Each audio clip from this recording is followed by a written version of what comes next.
Hi, this is Joachim from Assassin.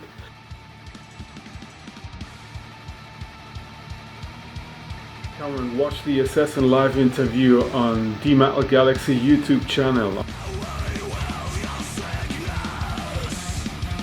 on 30th of October at 8 p.m. Irish time or 9 p.m. European time.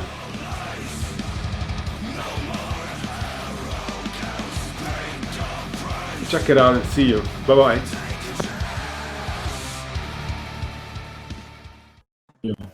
Hello everyone and welcome to the Metal Galaxy. It will be an interactive interview.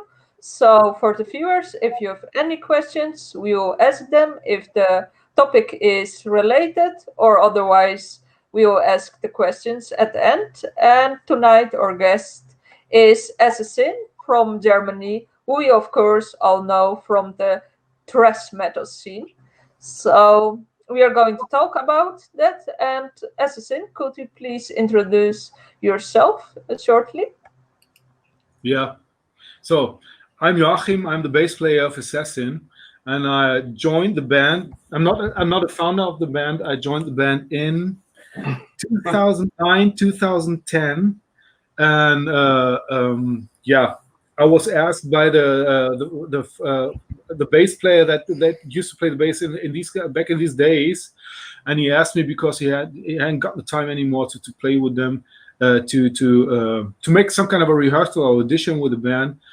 I said yes, I will do that. Didn't hear anything about I didn't hear anything from the band for 6 or 8 weeks. I didn't know it. And then Scholli gave me a call and asked me for a rehearsal. I did it. I played the audition. Yeah, and the rest is history. Yeah, to introduce myself, I'm Ingo. I'm the singer and frontman of Assassin. I'm also not founding member of Assassin. I was the last one, the new guy, still to join the band. I'm still the new guy. He's the band baby. Yeah. Yes. Not as cozy, but whatever. Yeah. Okay. No, and I'm already now an Assassin member for 6 years. I joined the band in 2014.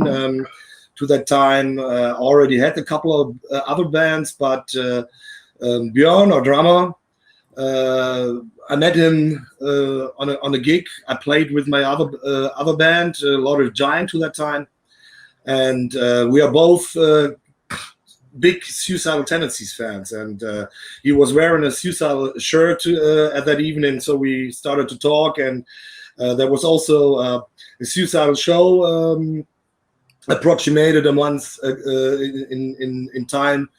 And we got connected, and I asked him if he could give me a ride to that show. And so we stayed in contact. And a couple of weeks later, I got a call from him, and he asked me if I could imagine to join Assassin. And what can I say? To be honest, I'm a big metal fan since I was a little kid. I grew up with all that stuff, and also Assassin band I grew up with, and of course it was an honor and a pleasure for me to join and fulfill this opportunity. And obviously I did a quite acceptable job because I'm still here. So yeah, that's your point of view. Yeah. No, it's all about the money. They just give me enough. Well, yeah. You were both like new to the band, like not founding members, but you're still here. So I think you took towards very well. I made 3 records with Assassin, and Ingo was the last record the last album is the second record he made. So I think it's okay for that. Maybe it's also important to mention. I guess it's the same for Joachim, just like me. Assassin is a founding group of the second wave of German thrash metal. It's a very important band in the thrash metal scene, and I think Joachim as well as me, we are well aware of the responsibility we also have to the old school fans and to the fans who kept and hold Assassin all the years through. This is let's at least we can say our mission to fulfill and to accomplish, to keep all the old school fans in the boat and probably find some more new fans. Because at least I am me. I cannot be, and I don't want to be anybody else. I'm not Robert. And Sam Joachim is playing his style. He's playing his stuff. But I think we also managed it to still keep the old school spirit from the band alive. And yeah, that's at least our goal, what we're trying to do. So the name Assassin has quite an history, like you mentioned, and it's like the part of your identity. But if you look at the name itself, a lot of other outlets, like there is a game, Assassin's Creed, and so on. So what I mean, isn't it confusing to go on with the name Assassin and to see sure to be different? Yeah, you're right. You're right, that's a discussion we have since I was joining the band, and we were thinking several times about doing something, against it.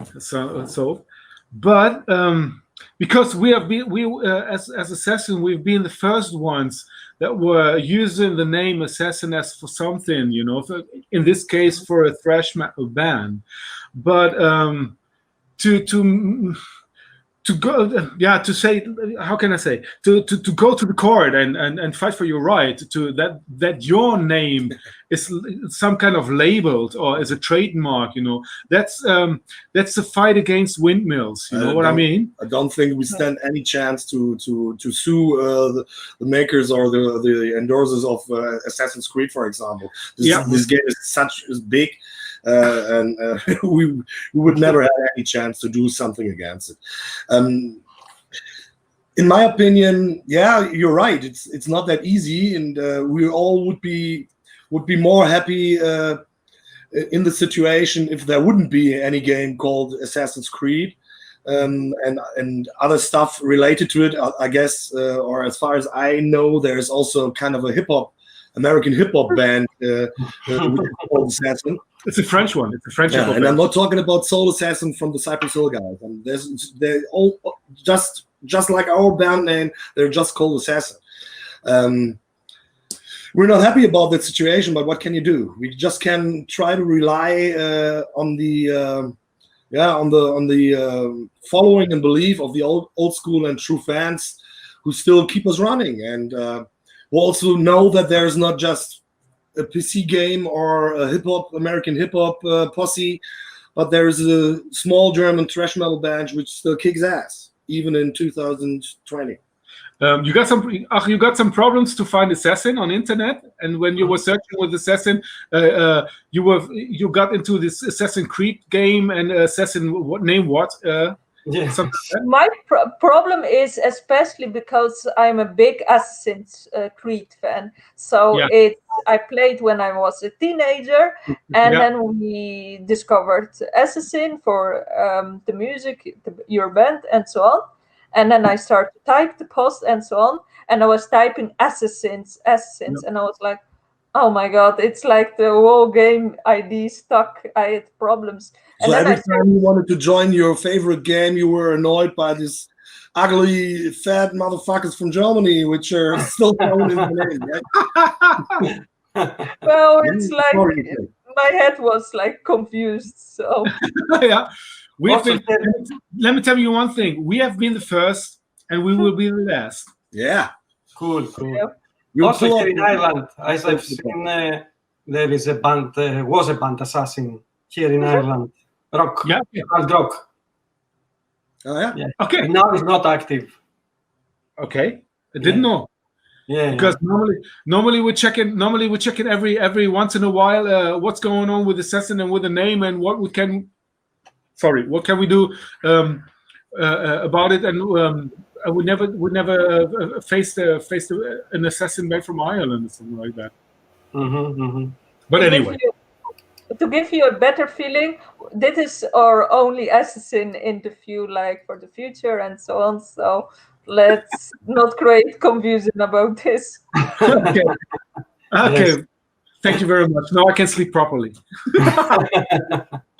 So Ingo and Joachim, when did you start to listen metal? And Ingo first. I don't know. Whatever. I started listening metal. I guess it was something about 1984 when I was 8-9 years old. I have older sister, 3 years older, and she was to that time started to get into her teen years, hanging around with the first boyfriend, and friends of her clique and stuff. And the guys, or some of the guys, were listening to Judas Priest, were listening to Iron Maiden, except when I had the opportunity and big fortune that one special close friend of my sister had kind of a decent collection of new wave of British heavy metal records.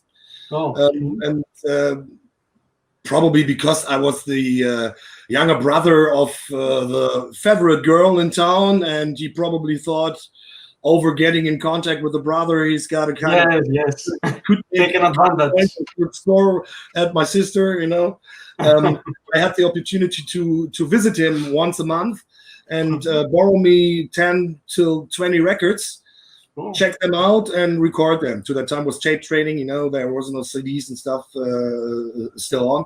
And that's what I did. At his place, I experienced the first time Queensryche, Rush, Samson, Exciter, all this early new wave of British heavy metal stuff and 80s metal things. And I was really on into that, even with my childish young years.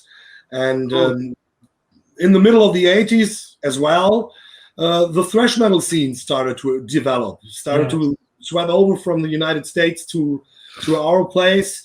The European German bands started to produce their first records. Sodom, Creator, Destruction, Death Row, Exhumer, and stuff. And also Assassin. And for me, especially this type of music was kind of that's it, man.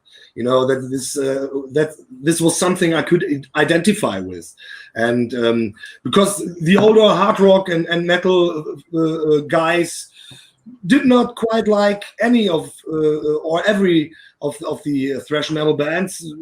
Some of them thought, oh, that's too hard and that's too noisy, and that was kind of a occasion for us to differ a bit from the older guys and find kind of a new scene for us.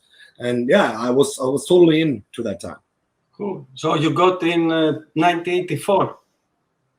Yeah, something like that. Yeah. Not the I was a small dude.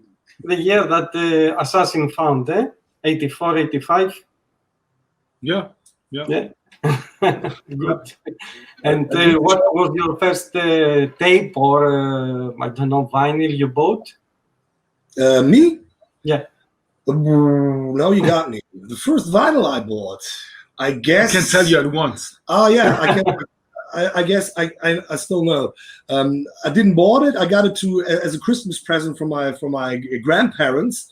It was the Love at First Sting album from the Scorpions. Love at First Sting, and I still adore this album. But now this comes a point.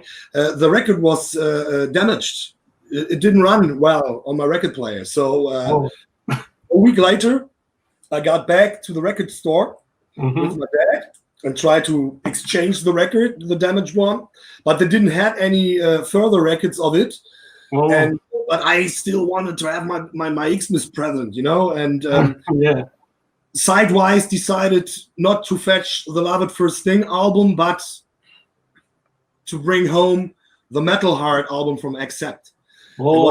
It's still one of the best metal albums in the world for me. Great album, and great band. It is. It's still. You guys are still on. Yes. So, Joachim, what's your story? When did you start to listen to metal? Yeah, as Ingo told, it was a friend of him that brought him into metal, and in case of me, it was my brother, Okay. younger brother, actually, and he started to listen to bands like Iron Maiden and what else, Judas Priest, and so on, and this kind of stuff, you know, this new wave of British heavy metal that was running all over, you know, and everybody was started to listen to. And I started to listen to Number of the Beast was the first record of Iron Maiden I was listening to because of my brother. And back in these days, there were other bands that are not very well known today, like you know Tigers of Pantang. Yes. Still? Yeah, you know. Yeah. He got a record from Tigers of Pantang, and I was listening to that record, and it was really cool. Like I remember one song that's Euthanasia. Yeah, Euthanasia. I love that. I love that song, Euthanasia. That was really cool. But I never got into metal that much back in these days. You know, it took me a while. Yeah, it took me a while. You know, I was busy with some other stuff. You know, So I was listening to, and I was thinking, yeah, that's okay, but it's okay. But, took me a while, and some fella of my some classmate was coming to me and asking me if I'd like to join his band, and I said yes. For what? Joining you? Yeah, we need a singer. Do you like to sing? And I said I can't sing. Yeah, he said it doesn't matter. Just try. Give it a try. Yeah, okay. I said, okay. What I'm doing for 20 years now. Yeah, I'm just try. Okay, so I did it. I can only play. So I did it. So he said me, okay, let's make an appointment when I come. You know, so we made an appointment when I come to the rehearsal room, and we started to play some songs, and I tried to sing. Yeah. And it was AC/DC. Some old Scott stuff, you know, and that really grabbed me. That was the first time that rock and roll really, really, really, from the deep of my heart and my ass, really grabbed me. And from that point on, you know, there was no turning back, really. And then after that, I understood the meaning of Iron Maiden back in the days. You remember, you know, when my brother showed me first, you know, the albums like Iron Maiden and Judas Priest and so on, and Tigers of Pantang and so on.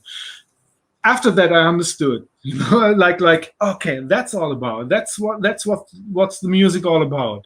And then then I started to make something out of it. Okay, cool. That's it. And what was your first vinyl or tape you bought, or is? When I was a kid, I didn't have enough money to buy by myself, you know. Okay. So yeah, it was. I asked my parents to give me some for Christmas or for birthday present, you know.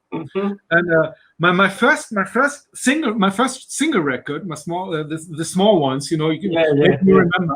My first single one was from the Sailors, a Dutch band, by the way. Maybe small one, a single. No, you don't know. Maybe it's my age. Yeah, no, they're not very well known today, but it's from the Sailors. Girls, the name of the song. Girls. I love that song. Ridiculous, totally ridiculous. But that's no heavy metal. That's not heavy metal, not at all. What year was that? Sailors have been they were famous in the end of the 70s, in the 80s, or something like that. I can't remember exactly. Yeah, I'm totally fucking old. I wasn't born. Or it's something from the 70s, I guess. No, I wasn't born. But they were, you know, I have to tell you. I am from 70s. Every little boy has a dream what he wants to be or what he wants to become like. And when I was a little boy, I wanted to become a sailor. So what's more close to yourself than music made by sailors, you know, by the sailor. So that's why. I'm glad to hear that he didn't want to become a girl. You know, although I have to say, almost accomplished. But Thank God. Thank God. No, we're just kidding. Don't take it too serious, please. Yes. Okay, Cool. that was my first single record, the 7-inch one, and an album for the old album. My first one was I got for birthday present from my parents. I still have the record. I can remember. That was Beatles for Sale. That was from the Beatles, of course. And I'm still till nowadays. I'm a huge Beatles fan. I love the band. I really love the band. Okay. They are great songwriters, and it inspires me till nowadays. Even in my own music, when I'm writing songs for Assassin or something like that, you know, this you can always pick something out of it and make something, be creative with it, and that's very. I'm very thankful for that. They're really good. Cool, Joachim. Thanks. Legends. Yeah, they're legends. Yeah, for sure. Yes. I have to admit, it took me some time to dig in all the classical bands, just like Beatles, just like the Rolling Stones, but even also just like Black Sabbath. You know, I love Black Sabbath. I know it totally. And but it took me some years before I realized that even nearly every second riff was already written from Tony Iommi before. How many songs I already know from Black Sabbath without knowing that is all origin a Black Sabbath song, because other bands were covering and stuff, you know.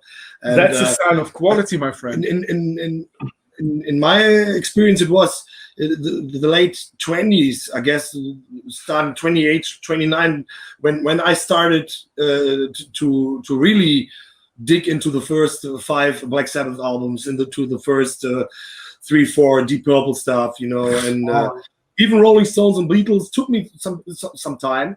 Because, you know, as a teenager, it was kind of, I mean, come on, Beatles, you know. I wanted to listen to Testament and to Exodus, you know, and thrash metal stuff. And the Beatles, my parents were listening to the Beatles, you know. I didn't realize the massive impact they still have up till now today into the music scene. And probably it's a kind of a question or something, I don't know. Yeah, it's a question of generation. Yeah, I think so. Let's go back to Assassin. So I'm wondering, as there is no one anymore from the original lineup, and like you said, that it's like they set up a legacy with being the second wave and so on. So I'm wondering, how do you continue the legacy that Assassin like built it in the 80s? I beg to differ at that point. We still have one founding member in the band. Yeah. Unfortunately, he's not here with us tonight. Scholli, our guitar player, is a founding member of Assassin. He played on the first record, Upcoming Terror. Did leave the band for the second album for a period of time, but returned and is still on today. And in my opinion, he's also kind of the leading head of the band, I would say, because he has a special way of doing his guitar playing. He has a special way of songwriting, and he still keeps that origin of the old school Assassin sound, in my opinion. I can get the question that you say, probably also for the old school fans, maybe sounds a bit odd and comes weird that there is a band without any founding member, but it's not true. We have still one left. And I guess Scholli is also, he has a clear vision of how he knows how Assassin, the band, should sound like. And he has also a clear vision how the songs should be in that direction. And I have to give him that credits and props. that he knows what he's doing there, and beside the respect he deserves for being one of the origin and genuine members who profoundly the German thrash metal scene. I would also give him up till now to the time the credit of being a great songwriter and being still a great musician. Yeah, I have to agree. Scholli's showing us the way. He's the band leader, and he's one of the founders. He's the founder. Yeah, he's the founder. He's absolutely imminent about that. Yeah, so, and he's when we're doing something, he's always keeping it back to the basic, you know, and saying this is possible and this is not. So we have always like a in Germany we call it the catalysator. We always have some kind of a filter, like a filter what's going through and what we can do and what we cannot do, and if it passes the Scholli filter, we can do it. If it doesn't, we don't. Yeah. And sorry to just add this to Joachim's comment. He knows what he wants, and we had a lot of let's say we had a lot of fightings and strugglings with the songwriting of the last album. It was not kind of an easy going thing. We really had to work out every single song because of different problems with time, with production things. But mainly it was also, we tried to find a decent way to do another or to do the new Assassin record. And sometimes I had a vision which was not profound to Scholli's. And of course, you know, musicians are big egos. Everybody wants to defend his own ideas and his structurizing of the songs, you know, and therefore it was not that easy to find the right way together. And I'm very glad and very happy that we did so. And therefore also did produce a really strong last album, in my opinion. Yeah, one thing I have to add: it was not only the last album that we have some troubles and some struggling and some arguments. The album before we had as well. We're always fighting like motherfuckers. Unfortunately, yeah. We always need to fight. We always need to fight, and it's always, to the point that it comes to an outcome.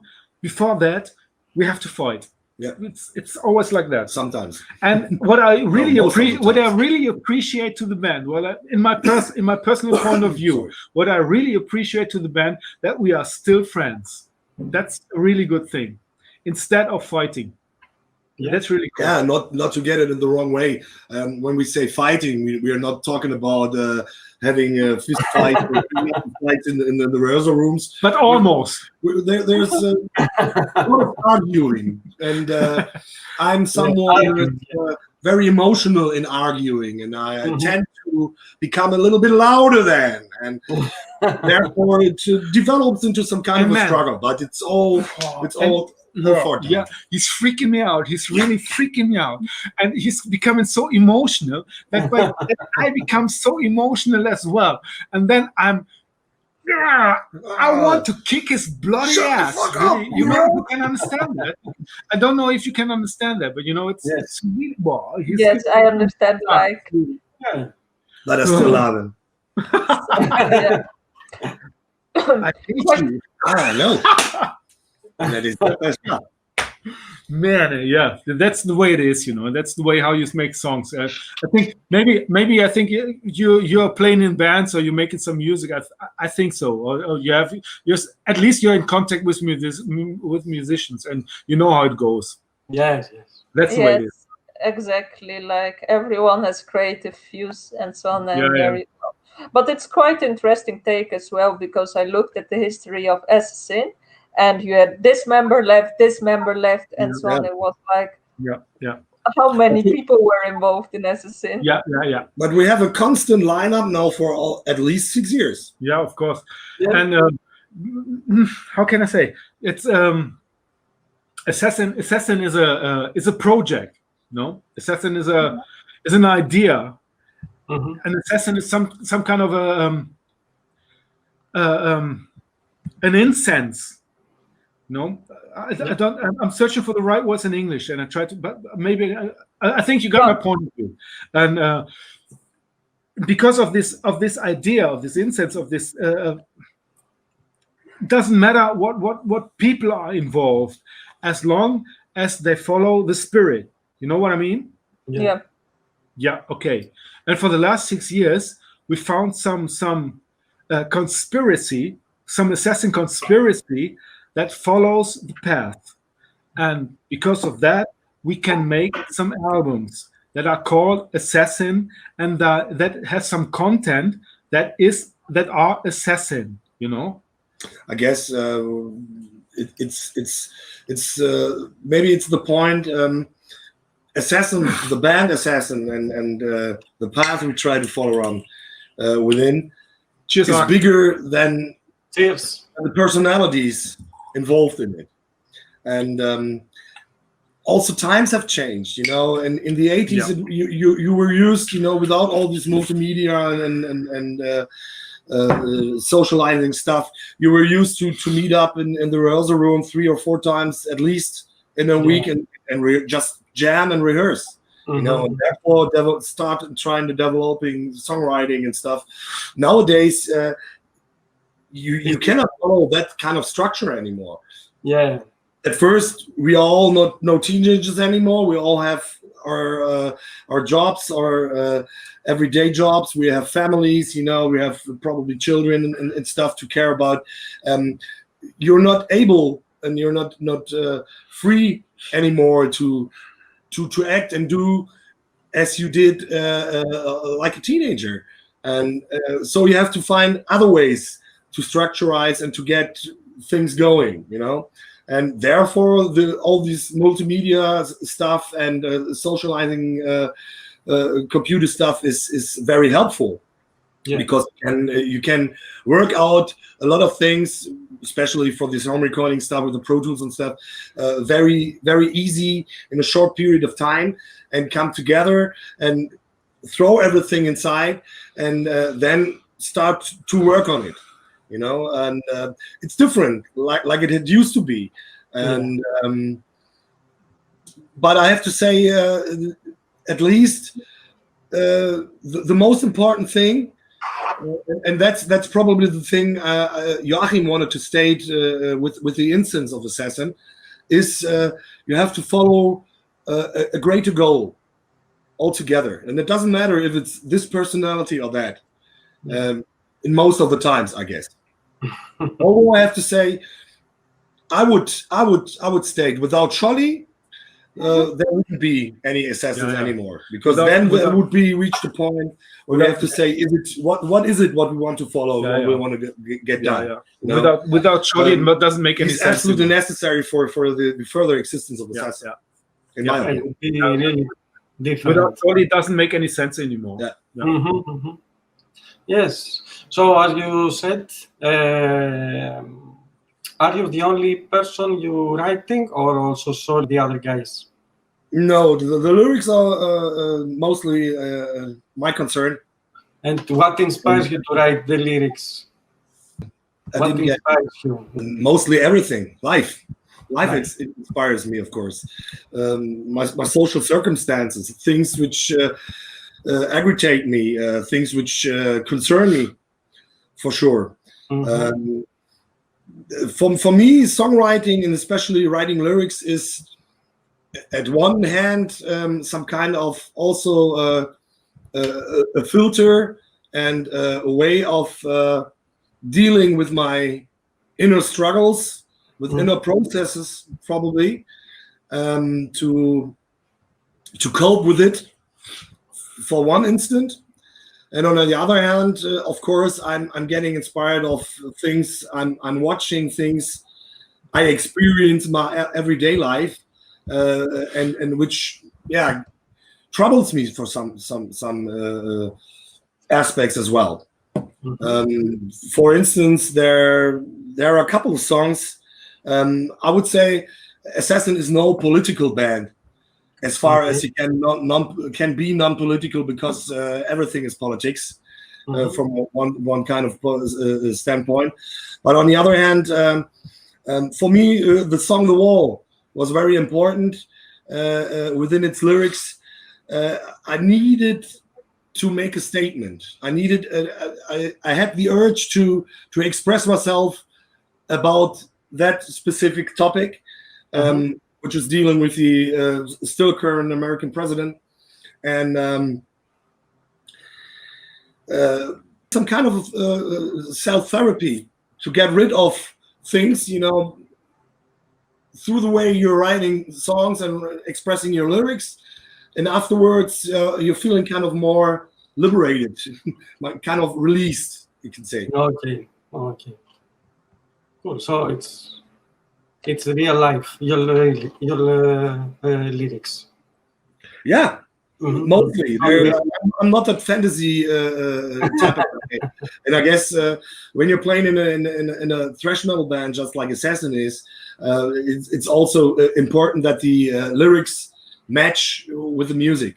Yes. I mean, you cannot write very aggressive, high speed thrash metal and then sing about how lovely the Mayflower winter night tonight. And the elves match to the song, Yeah. And of course, this is kind of a parameter you have to follow.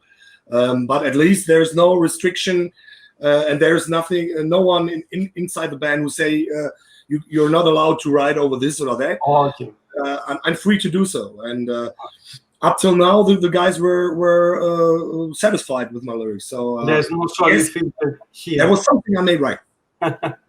Because we don't listen properly to what Ingo was saying. No, that's all the reason. They all cannot read. That's the point. Just gave them the printed, and they couldn't read it. Cool. Interesting. So, as we are talking about lyrics and so on, let's talk about the new album, Bestia Immundis. Can you tell us more about this new album? Start with the musical point, please. Okay. Yeah, of course. When you start an album, you always try to make something new. May I have a cigarette of you? Yeah, of course. Thank you very much. You always try to make something. Share my facts, man. You always try to make something new. So you're thinking of. Thank you. See, you're thinking of the spirit of any kids watching. Don't do this at home. Yeah. Don't smoke. Smoking is not good for you. No smoke, no drink. No smoke, no drink. No smoke, no drink. Okay, cheers. Getting rock and roll here. Yeah. That's what's it all. Yeah, of course, that's what's all about now. We're rock and roll.